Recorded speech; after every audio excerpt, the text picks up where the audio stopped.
Hello students, हम कक्षा 9वीं के गणित भाग 1 में प्रकरण 4 में प्रश्न संग्रह 4.2 का पहला दूसरा सवाल और प्रकीर्ण प्रश्न संग्रह 4 का तीसरा सवाल हल करेंगे। ये सब एक ही गुणधर्म से, इसीलिए हम इसको आगे हल करेंगे। हमने पिछले वीडियो में जब 4.1 हम पढ़ रहे थे तो उस वीडियो में हमने अनुपात के गुणधर्म पढ़े थे। क्या था? ए और बी, इन दो संख्याओं का अनुपात ए अनुपात ए बी, और उसको हम ए बटे बी लिखते हैं। जो ए जो होता है पहला पद, पूर्व पद, और बी जो होता है वो द्वितीय पद होता है। ये हम गुणधर्म पढ़े हैं पहले पिछले वीडियो में। फिर हमने ये भी पढ़ा था कि दो संख्याओं के अनुपात में जो उत्तर पद है वो 100 होता, अगर हुआ उत्तर पद यानी बटे में, तो वह कौन सा अनुपात होगा? प्रतिशत। फिर तीसरा, अनुपात के सभी संख्याओं को हम एक ही शून्यतर संख्या से गुणा या भाग करें तो अनुपात अपरिवर्तित होता है। अगर हम किसी भी एक ही संख्या से गुणा या भाग करते हैं तो अनुपात बदलता नहीं है। ए अनुपात बी बराबर ए के अनुपात बी के, ये जो गुणधर्म है। तो यहाँ पर जैसे हमने किया था ना, पहले हल किया था, 2/3 लिखे, 2/5 लिखे, तो देखो 2 और 2 कट जाएगा, लेकिन हम काटते नहीं थे। जब अनुपात के सवाल हल कर रहे थे तो हम काटे नहीं थे। 3/5 यानी सेम संख्या से गुणा भाग किए तो अनुपात अपरिवर्तित रहता है। ये गुणधर्म हम पिछले इसमें पढ़े हैं। इसी गुणधर्म से आगे हम जो है 4.2 का सवाल हल करेंगे। हमारा ये गुणधर्म क्या है? ए अनुपात बी बराबर ए के बटे अनुपात बी के। और एक चीज़ और हम पढ़े थे कि जो अनुपात की दो राशियाँ होनी हैं, उनके मापन की इकाई समान होनी चाहिए। जो हम एक अनुपात निकालते हैं ना, तो दोनों की इकाई समान होनी चाहिए। जैसे हम 4.1 में देखे थे ना, मीटर सेंटीमीटर था तो हमने सबको सेंटीमीटर बना दिए। वर्ष और महीने में था तो हमने सबको महीने में बना के फिर अनुपात निकाले। तो यानी जो इकाई है वो समान होनी चाहिए। लेकिन जब आंसर आता है तो जो अनुपात होता है उसका कोई इकाई नहीं होता है। फिलहाल हम जो 4.2 का पहला दूसरा सवाल हल कर रहे हैं, हम ये दोनों गुणधर्म से हल करेंगे।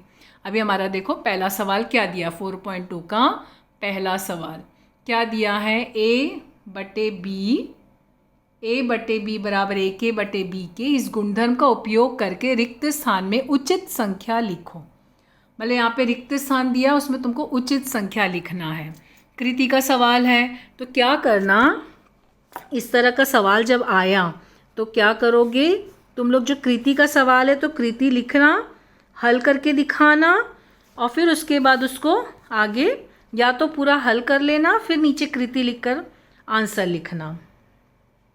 अब देखो हमारे यहाँ पे सवाल क्या दिया है, 5/7 और यहाँ पे डैश 5/7 डैश 28 और यहाँ पे 35 अपॉन डैश और यहाँ पे डैश अपॉन 3.5। ये हमारा कृति का सवाल है। ठीक है, ये हमको डॉट डॉट डॉट दिया यहाँ पे, यहाँ हमको लिखना है आंसर। तो अभी कैसे करोगे सवाल हल करते समय? हम क्या करेंगे, देखो पहला हमारा क्या लेना है, 5/7 है और यहाँ पे कितना 28। तो 7 को किससे गुणा किए कि तुमको 28 मिला, वो संख्या यहाँ लिखोगे 7 गुणे 4, और तो 5 गुणे 4 यहाँ आ जाएगा, तो कितना हुआ 20। तो क्या आंसर आया? 20/28। कट नहीं करना क्योंकि यहाँ पे कट नहीं किया है ना, तो आंसर क्या लिखोगे अब यहाँ पे 20। तो यहाँ पे आंसर लिख दोगे 20 कृति में।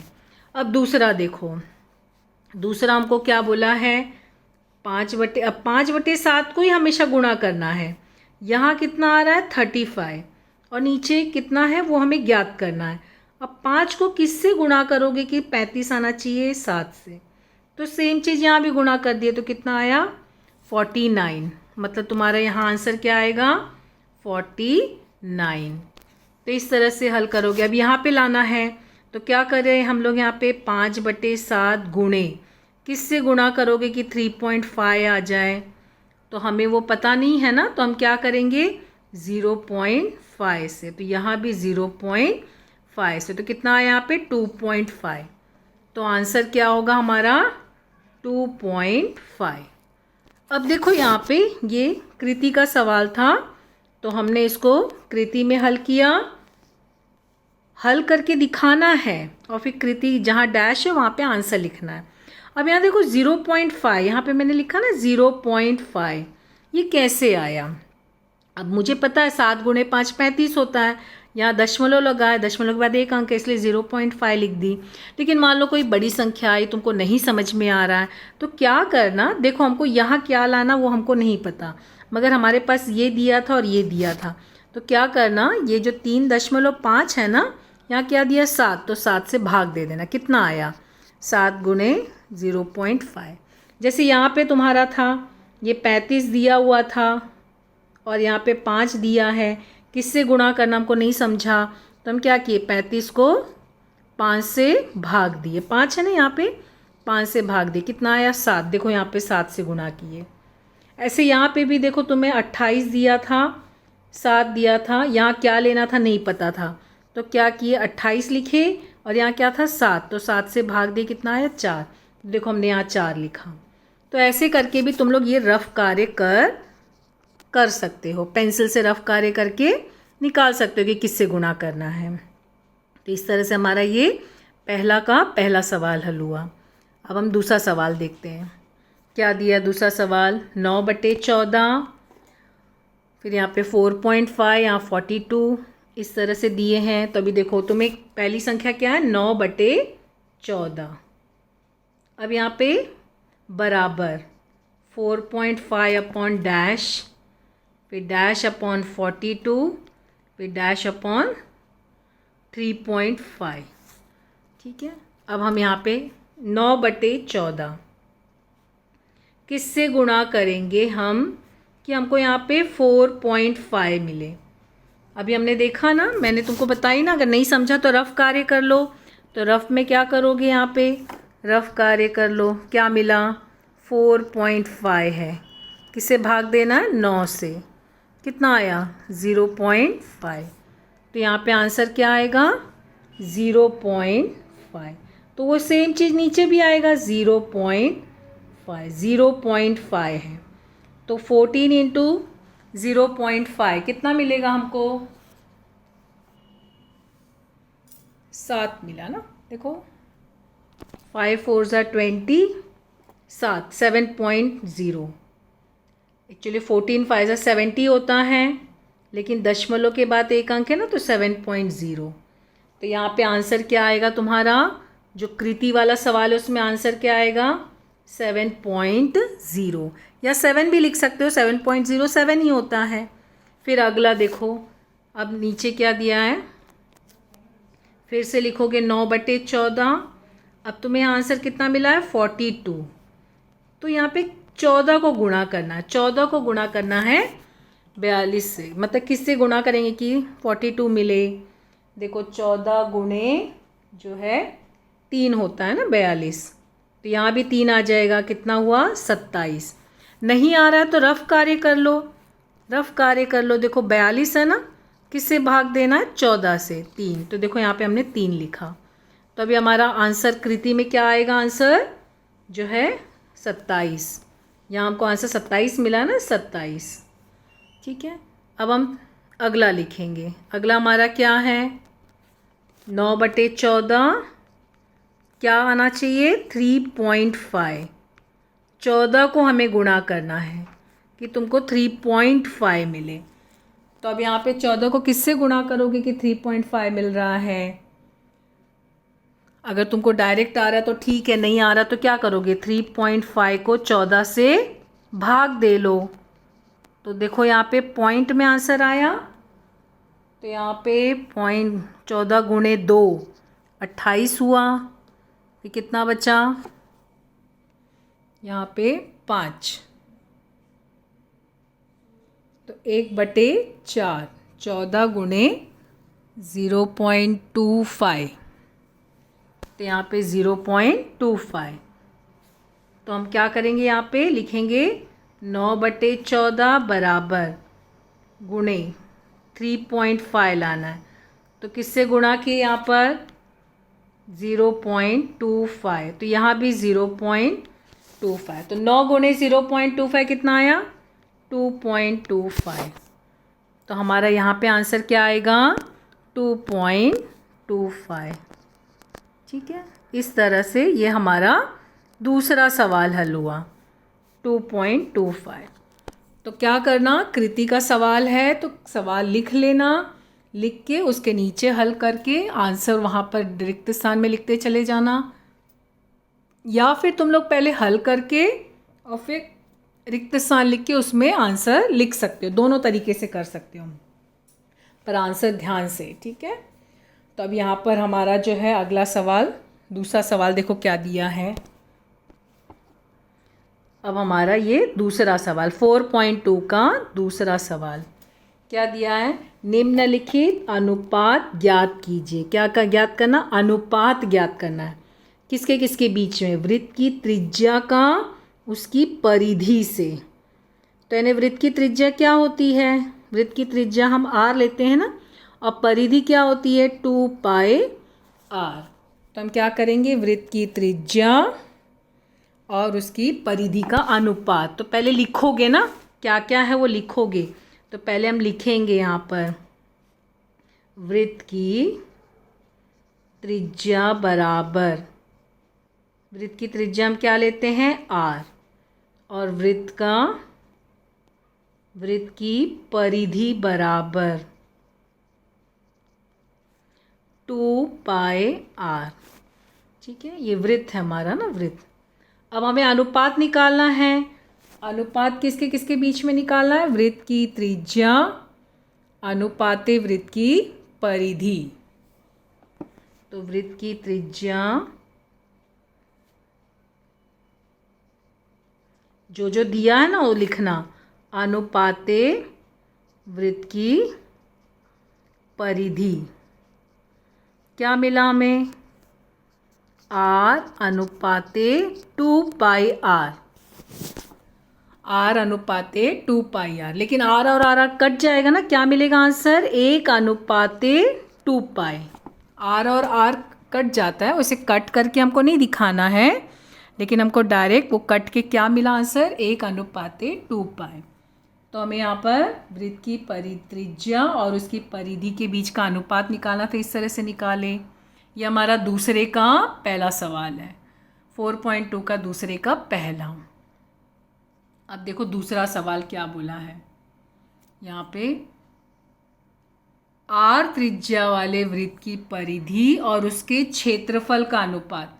r त्रिज्या वाले वृत्त की परिधि और उसका क्षेत्रफल, वृत्त का क्षेत्रफल ना, त्रिज्या क्या दी r, यानी वृत्त की परिधि क्या हुई, वृत्त की परिधि बराबर r, और वृत्त का क्षेत्रफल बराबर, क्षेत्रफल का सूत्र क्या है, πr²। अब देखो यहाँ पे इधर सिर्फ r है और इधर r² है। इसका मतलब यहाँ पे इकाई सेंटीमीटर है और यहाँ पे इकाई अगर सेंटीमीटर रही तो, और यहाँ पे इकाई क्या हो जाएगी, वर्ग सेंटीमीटर। तो देखा जाए तो दोनों की मापन की इकाई समान नहीं है, तो इनके बीच वैसे अनुपात निकाला नहीं जा सकता। लेकिन हमें प्रश्न में भी आया है, पूछा है, तो हमको तो निकालना है। इसके लिए हम लोग क्या करेंगे, इनका अनुपात निकालेंगे। तो क्या हो जाएगा, अनुपात जो है, अनुपात बराबर क्या होगा, r/πr²।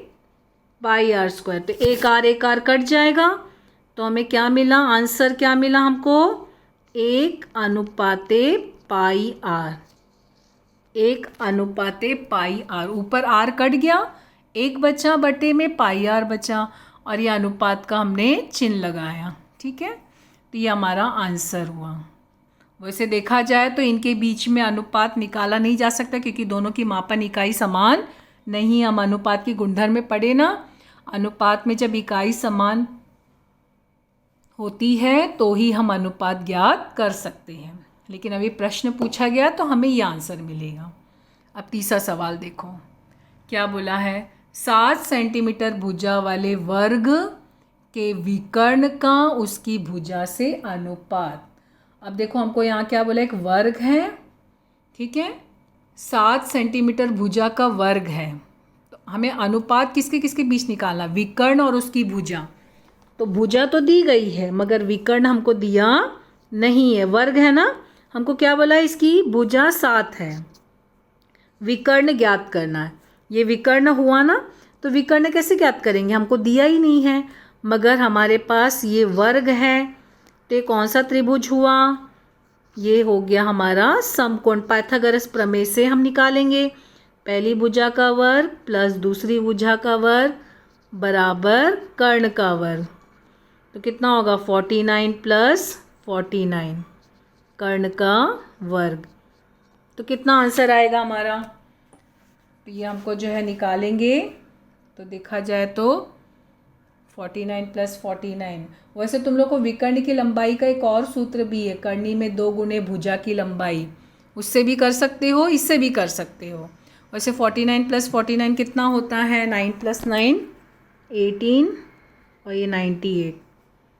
तो यहाँ पे कर्ण क्या हो जाएगा तुम्हारा, ये कर्ण का वर्ग है ना, तो कर्ण क्या हो जाएगा 2 कर्णी में, क्योंकि 98 है ना, वर्गमूल निकालोगे तो तुम जो, ये तुम्हारा क्या है, रफ कार्य है, ये हमारा रफ कार्य है, तो हमको आंसर क्या मिलेगा 2 कर्णी में 7। हमको आंसर क्या मिला 7 कर्णी में 2, 7 कर्णी में 2। इस तरह से भी कर सकते हो, या फिर 7 कर्णी में 2 इस तरह से भी कर सकते हो पाइथागोरस प्रमेय से, या फिर तुम लोग जो है कर्ण का, विकर्ण का सूत्र है ना, विकर्ण का सूत्र एक है तुम्हारा, क्या है, विकर्ण की लंबाई बराबर कर्णी में 2 गुणे भुजा की लंबाई, उससे वो भी ले सकते हो उस सूत्र, ये भी कर सकते हो, या फिर तुम लोग ऐसे भी कर सकते हो,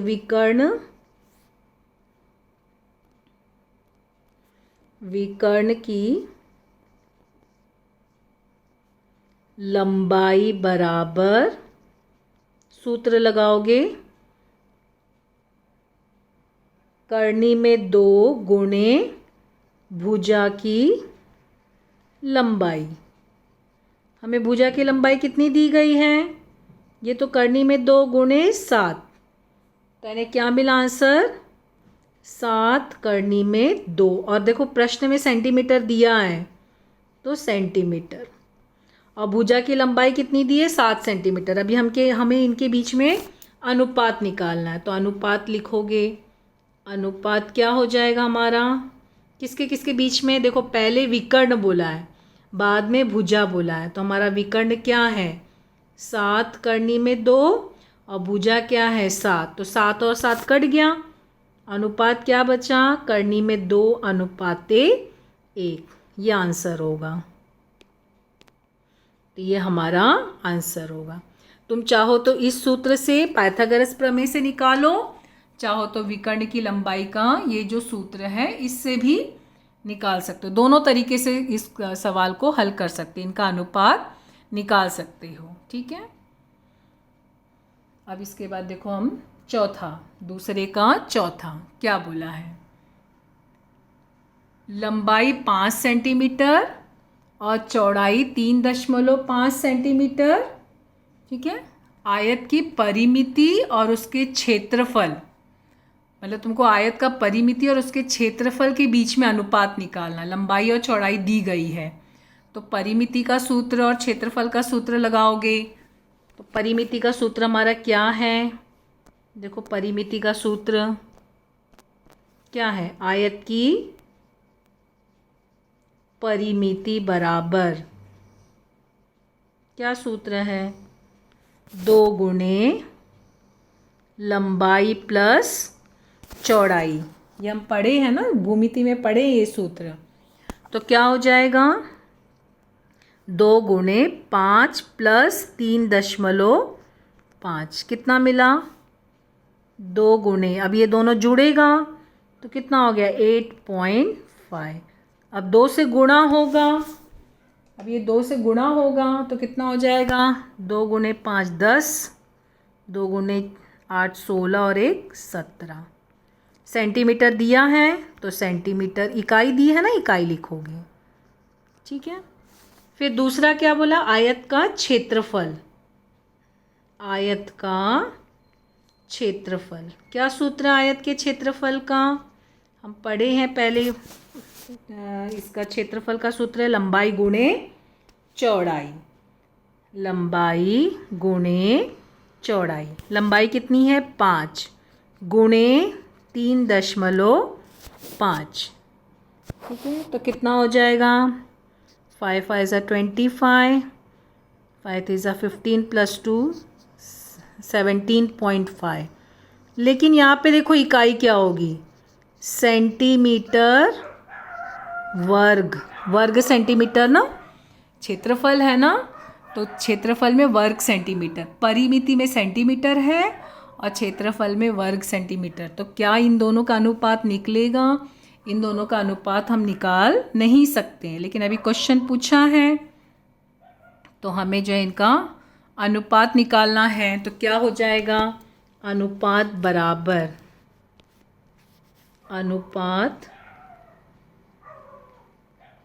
बराबर क्या हो जाएगा, पहले क्या दिया परिमिति, बाद में दिया है क्षेत्रफल। अब यहाँ पे देखो ये पॉइंट में है ना, तो ये पॉइंट हटाना है, तो क्या हो जाएगा, पॉइंट हटाएंगे तो यहाँ पर ये बटे में आ जाएगा ना, पॉइंट हटाएंगे तो 17 × 10 बटे 175। तो कितना आया 170 बटे 175। तो क्या ये आगे कुछ हल होगा, क्या किसी से कुछ कटेगा, किसी के पहाड़े से, हाँ 5 के पहाड़े से जाएगा ना। तो अनुपात का गुणधर्म हम पढ़े थे ना, तो 5 गुणे कितना है 34, और यहाँ पे 5 गुणे कितना आया 35। तो क्या आंसर आया 34/35। तो आंसर क्या हुआ 34:35। तो ये हमारा आंसर होगा। अब यहाँ पे देखो 5 × 34 में लिखिए कैसे आया, रफ कार्य करके देख लो। क्या दिया है 170 है ना, 170 और 175, तो 5 था ना, 5 से भाग दिए, 5 × 2 15, 25। ठीक है,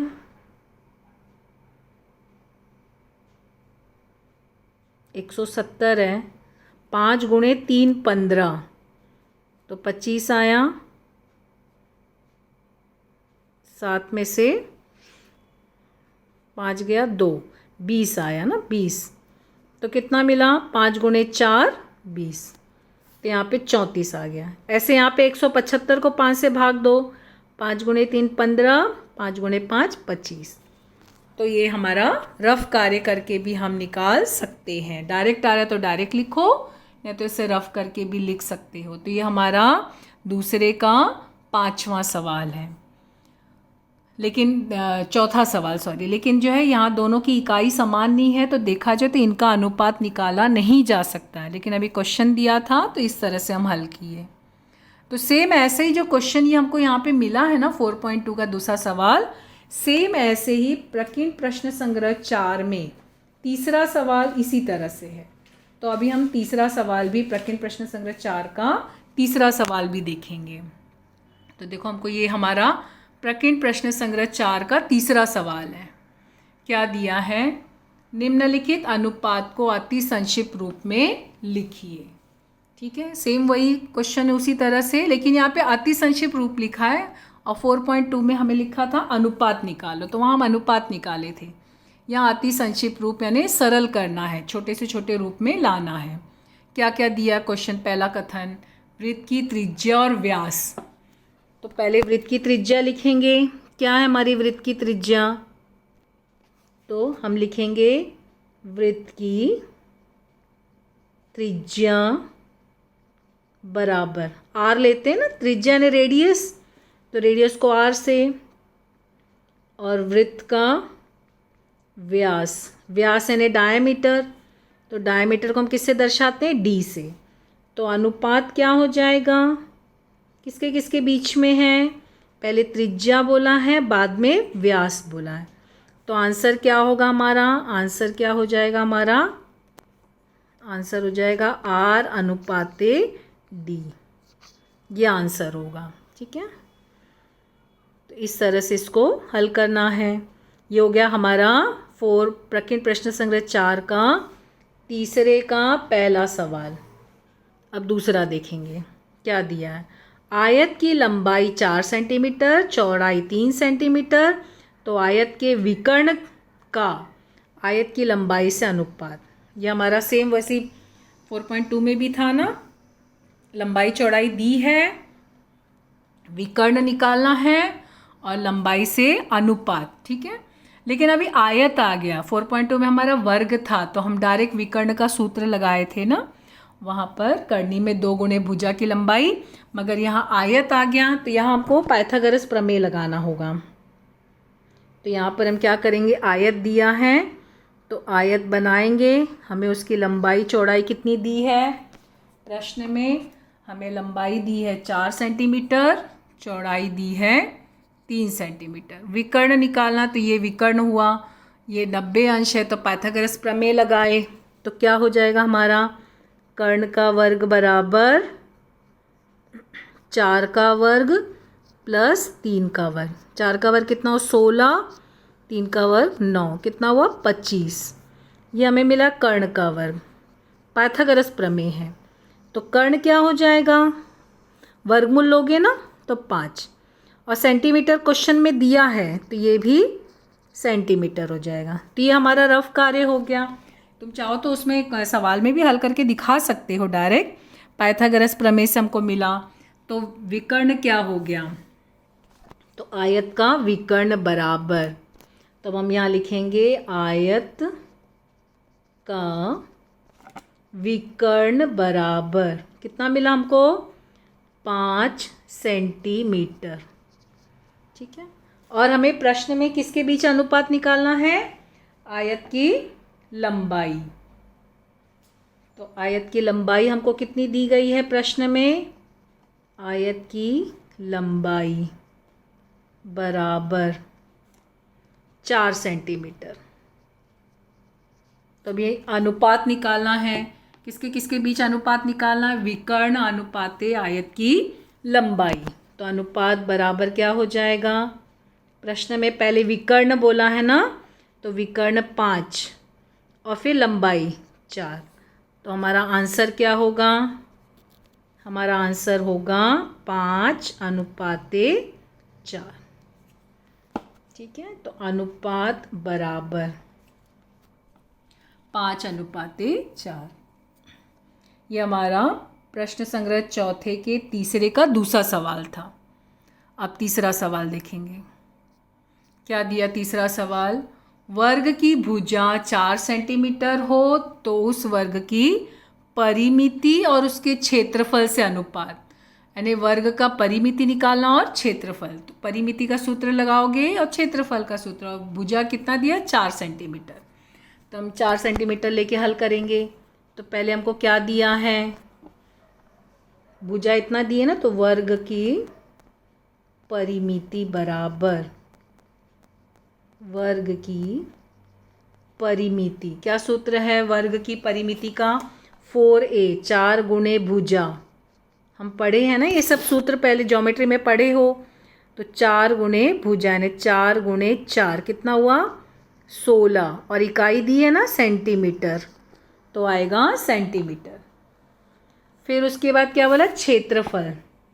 तो वर्ग का क्षेत्रफल, सूत्र क्या है क्षेत्रफल का सूत्र, भुजा का वर्ग, वर्ग है ना तो भुजा का वर्ग। भुजा कितना दिया है 4 का वर्ग कितना हो गया 16 सेंटीमीटर। ये हो गया हमारा। अब हमें इनके बीच अनुपात निकालना है। तो अनुपात बराबर क्या बोला, परिमिति अनुपाते क्षेत्रफल। यहाँ पे ध्यान देना, देखो परिमिति सेंटीमीटर में आया और क्षेत्रफल जो है भुजा का वर्ग हुआ, तो यानी वर्ग सेंटीमीटर है। तो देखा जाए तो इनके बीच अनुपात निकाल नहीं सकते हैं, लेकिन अभी प्रश्न में है तो हमने लिखा। तो 16 और 16 दोनों कट के क्या हुआ 1 अनुपाते 1। तो हमारा आंसर क्या आया 1 अनुपाते 1, ये आंसर आया। ठीक है, तो ये हमारा प्रकीर्णन प्रश्न संग्रह 4 का तीसरा सवाल था। तो अभी हमने जो है सवाल हल किए अनुपात के गुणधर्म, तीसरे गुणधर्म से 4.2 का पहला दूसरा सवाल और प्रकीर्णन प्रश्न संग्रह 4 का तीसरा सवाल। Thank you.